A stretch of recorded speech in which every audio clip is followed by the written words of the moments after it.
নিয়েছে সারভুক্ত যেগুলো।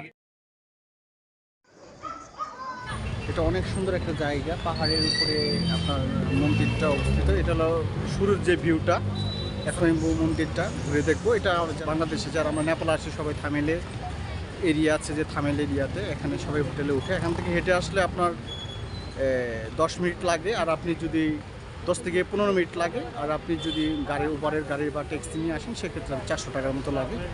এই যে মানে মন্দিরে ঢোকার সময় আপনি অনেক মানকি পাবেন এখানে প্রচুর পরিমাণে। অনেক সুন্দর একটা ভিউ। যারা শর্টকাটে ঘুরতে চাচ্ছেন, মানে অল্প সময় আমরা আসার পরে অনেক জায়গা আছে ঘোরার মতো। আজকে আমরা কাছে মানকি যেটা স্বয়ম্ভু মন্দির আছে সেই মন্দিরে আসলাম সবাই।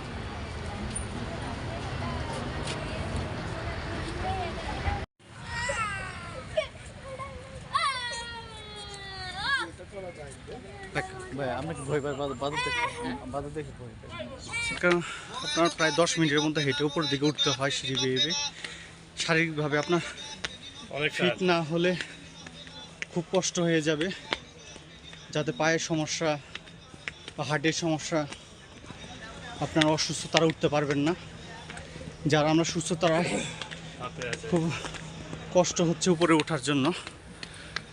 যে আমার সাথে আর কয়েকজন আছে তারা উঠতে পারছে না। কিন্তু দেখার মতো অনেক সুন্দর জায়গা।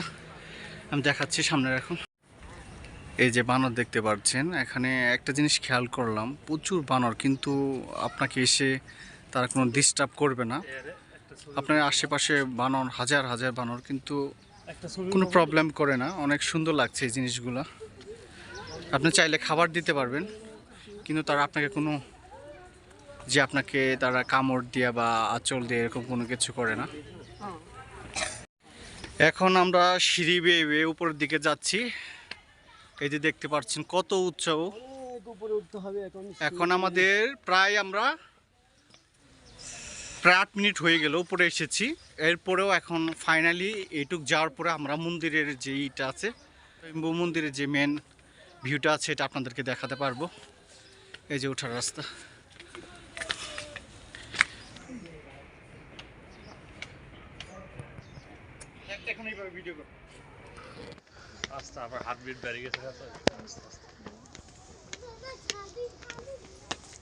এটাই মনে ইন্ডিয়াতে ছিল না।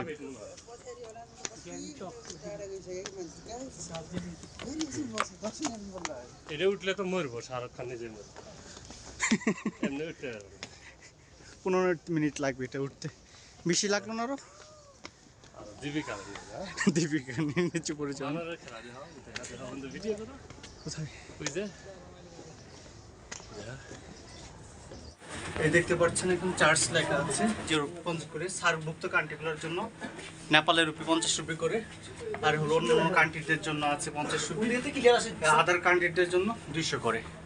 ইউরোপিয়ান যারা আছে দেখেন এখানে লেখা আছে। আর এখানে হলো টিকিট কাউন্টার।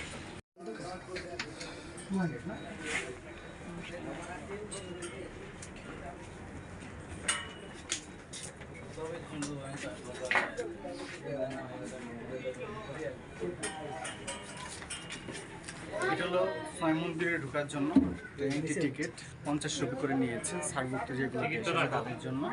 এই যে আমরা 4 জন এখানে একটু মানে যেখানে টিকিট কাউন্টার থেকে পাশে। এটা হলো স্বয়ম্ভু মন্দির।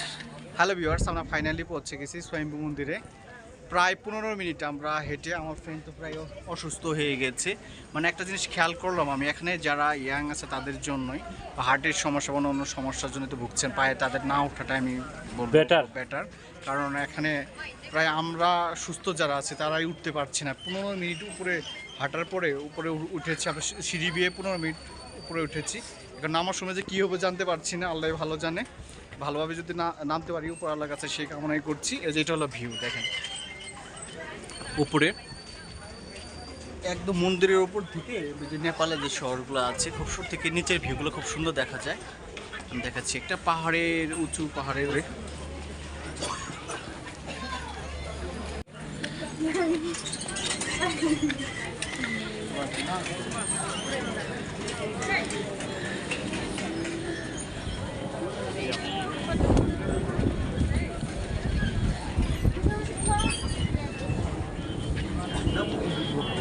Nice place.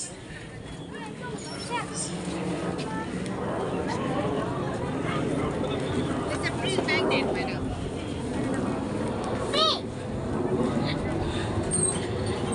আমি আপনাদেরকে স্বয়ম্ভু মন্দিরের চারদিক ঘুরে দেখাচ্ছি।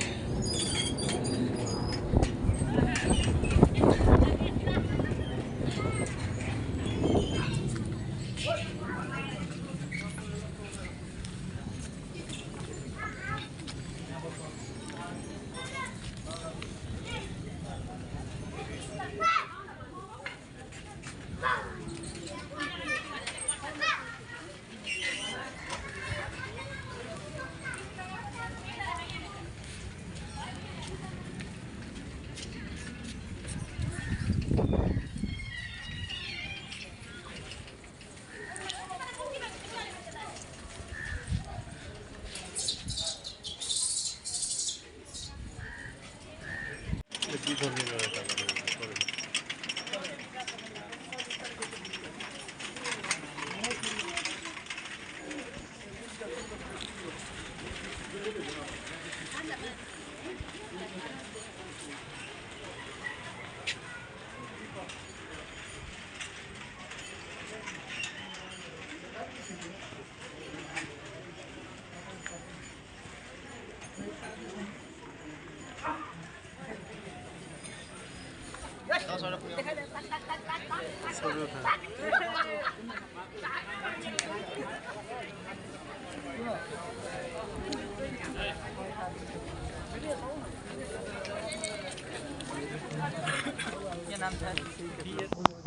একটু দোকানটা শুটা নেন, নিচেটা একটু নিচে দোকান নেন, ফলপুরি মিষ্টি মজা লাগে, মজা আছে কত না তাহলে কথা যাবে করে মিষ্টি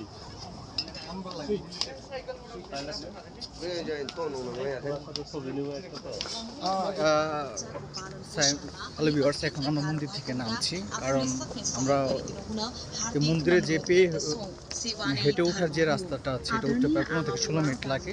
এটা এখন আমাদের এনার্জি কুলাচ্ছে না, কেউ আমরা এখন ওই দিকে উঠতে পারছি না। এখন আমি যে দিক দিয়ে নামছি এটা প্রায় 2 মিনিট হাঁটলে মানে নিচে মেন রাস্তা। তাহলে আজকে এখানে শেষ করছি, আমরা এখন গাড়ি নিব। কেমন লাগলো বন্ধু মন্দিরটা? খুব ভালো, অসাধারণ লাগলো। যারা আপনারা নেপালে এসে হোটেলে উঠবেন, যারা কাছেই থাকবেন, তাদের জন্য পায়ে হেঁটে আসলে আপনাদের 15 থেকে 20 মিনিট লাগবে। আর আপনারা চাইলে গাড়ি দিয়ে আসতেও পারেন। তাই পায়ে হেঁটে আসলে সব থেকে ভালো হয়, তার মানে ভিউ অনেক কিছু দেখা যায়। তাহলে আজকে এখানে শেষ করছি, আরও তো আমরা 5 দিনে আছি, আরও নতুন নতুন জায়গায় যাব, আপনাদেরকে দেখানোর চেষ্টা করবো। খোদা হাফেজ।